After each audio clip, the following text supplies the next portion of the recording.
The Starbucks strike has begun. Again, stores in LA, Chicago, and Seattle. Starbucks Workers United says other locations will join imminently, and the rolling strike will grow over the next several days. And of course, this is hitting Starbucks where it hurts. Hey, it's Jordan. I am in Flint, Michigan, East Palestine, Ohio, Tumwa, Iowa. Please support the only independent outlet on the ground covering what the corporate media covers up. What's up, everybody? Ron Placone here, reporting for Status Coup. So, the Amazon strikes aren't the only major corporation in the United States where workers are striking right now. In fact, there's another big strike going on as we speak. Starbucks Workers United are on strike. Here's the details. 'Twas the strike before Christmas.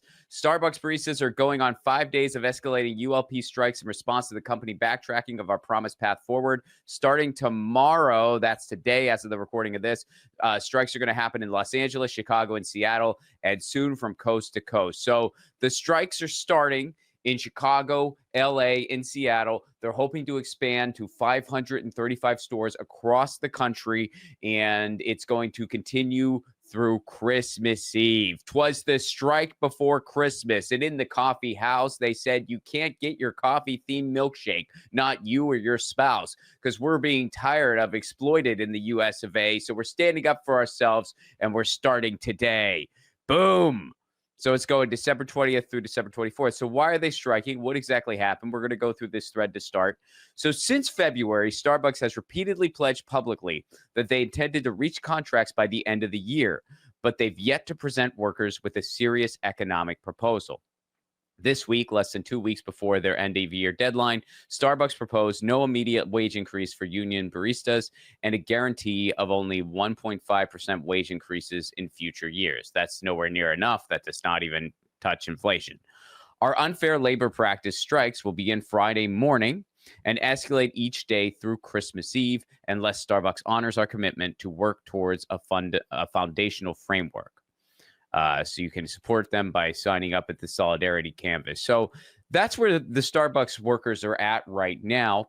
To give a little bit of history as to how we got to this point, we're going to go to a video here that I think lays it out pretty well. See, if you're my age or older, you may remember a time where Starbucks was actually among the more, I don't want to say desirable, that's putting it a bit too gentle, but was among the less evil of all the big corporations. Dare we put it that way? Granted, the moral bar was very, very low, but Starbucks was not as bad as, say, Walmart.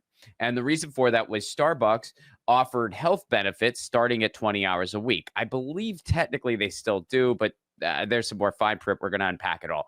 But Starbucks would offer benefits starting at 20 hours a week. So it wasn't uncommon for people to try to get those part-time barista jobs at Starbucks, especially creative people. Like I used to have a lot of musician friends and comedian friends. They would try to get a job at Starbucks, one, because it was mostly daylight hours. So that was good if you're a touring performer or anything like that. Two, you get flexible time off and stuff like that. So whenever you're going on the road and what have you. And the biggest thing is you would get health benefits starting at 20 hours a week. So you could be a part-time barista and get health benefits. Things have changed as time has gone on. And the big reason for the striking efforts that if you're not happy with your was because people were being overworked. They were being underpaid. They had scheduling that was unpredictable. And they also were grossly understaffed. And if you go to Starbucks, you've probably noticed that. I personally try to avoid Starbucks as much as I can. But whenever I found myself in one for whatever reason, maybe I'm traveling or maybe I'm just meeting someone there, whatever else, I've always noticed they're grossly understaffed. I'm sure you've noticed that too. Like there should be at least 2 or 3 other people working there. And it actually, in my opinion, looks incredibly dangerous too. There's all those machines that are incredibly hot, and you see people going back and forth from these machines, getting the drinks ready, putting them up. It looks incredibly dangerous, the things that they have to do and the way it all works. And so anyway, here's a video that I think kind of goes to the history a little bit. It's a very long video. We're not going to watch the whole thing, but we're kind of going to skip around a little bit. One of the first workers that really started the union efforts in a store near Buffalo, New York. I am in the arts in the United States of America, and so I needed some way to get health benefits. And Starbucks was a company that had touted that they were very progressive, and one of the things that they offered was benefits for part-time employees. It was really the company it professed to be at the beginning of all of this, and unfortunately in the last few years we've started to see that slide, and so it was time to make some changes. I was tired, I was overwhelmed and overworked, and I was watching my coworkers struggle to pay their rent and put groceries in their fridge while working a full-time job. I'm certainly fighting this for myself, but I'm also fighting it for my coworkers and for future workers in the service industry. This is Michelle Eisen. She's a theater artist, stage manager, and organizing member of Starbucks Workers United. After working for Starbucks locations in the Elmwood neighborhood of Buffalo and on the island of Oahu in Hawaii as a barista for 11 years and experiencing the perils of COVID-19, Michelle believes she was seeing a troubling shift in the company's culture. The catalyst for where we are now certainly was the pandemic. We were called on to be essential workers in the middle of this pandemic and told that, it was essential for us to be there serving coffee to our communities. And on top of that, we were told that our company was making record-breaking profits in the middle of this pandemic.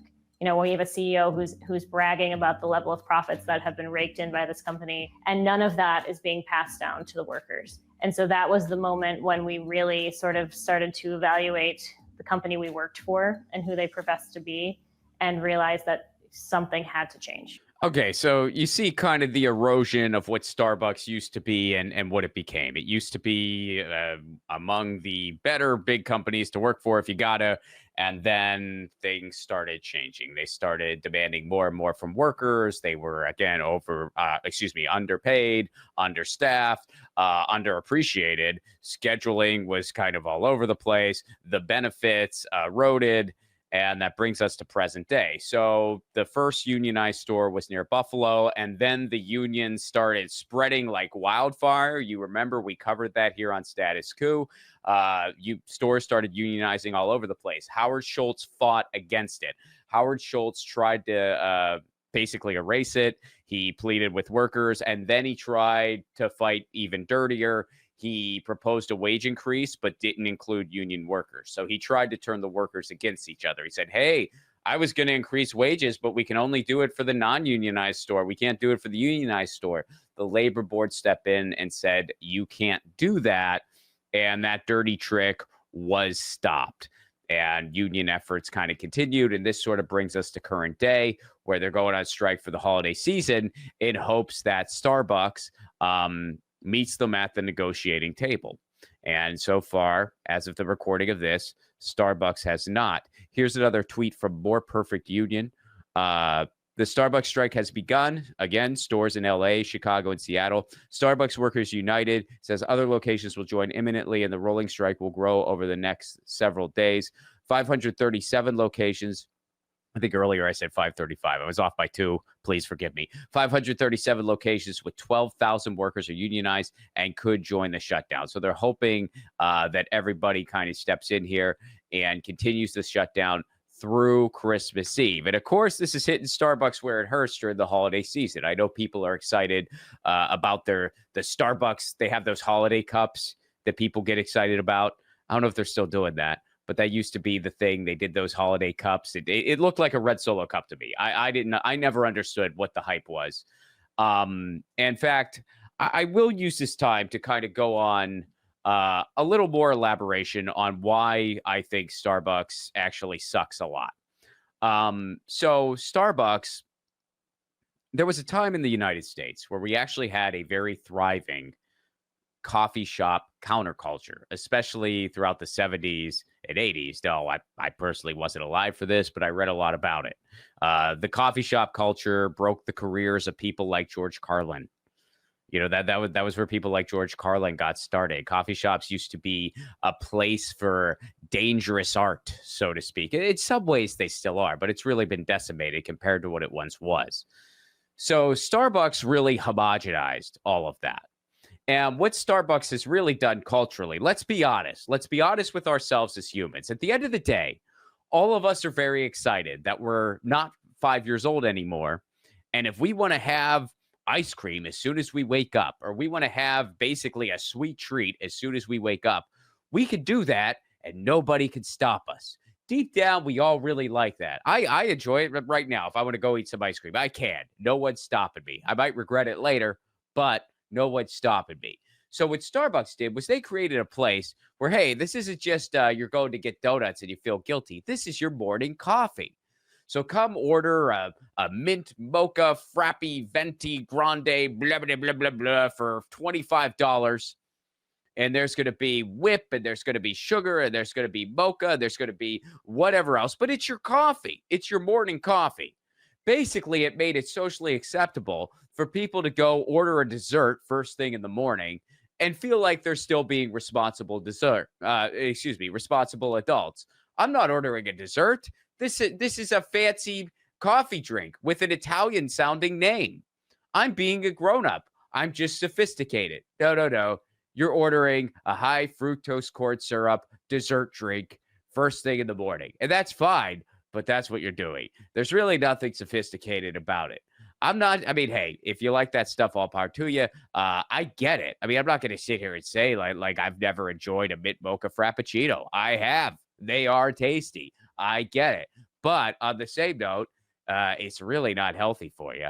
And another big thing is Starbucks, their coffee isn't great. You know why? Because to mass produce their coffee, it goes faster if they brew it at a temperature higher than they should. It allows them to mass produce coffee easier. So they brew their coffee at a higher temperature than they should.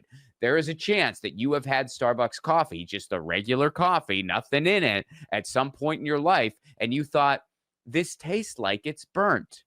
That wasn't in your head. It is burnt.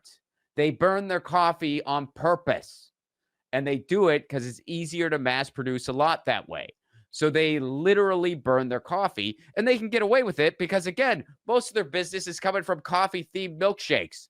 When you have, however many shots of sugar and chocolate syrup and whipped cream and whatever else, 5 different kinds of milk, you're not going to notice that the coffee's burned. At least it's way less likely you'll notice that the coffee's burned. So that's what Starbucks is all about. They've homogenized the coffee shop culture in this country, and they're exploiting their workers. And that's the biggest thing. And they used to be not as bad towards workers. Like that video we just showed you, even as recent as 2010, which isn't necessarily recent, but, as recent as 2010, people still saw it as this more progressive-minded company that would give you benefits of 20 hours a week. So Starbucks likely saw an opportunity to exploit people. And Howard Schultz, between his runs for president and everything else, has shown his ass many times over.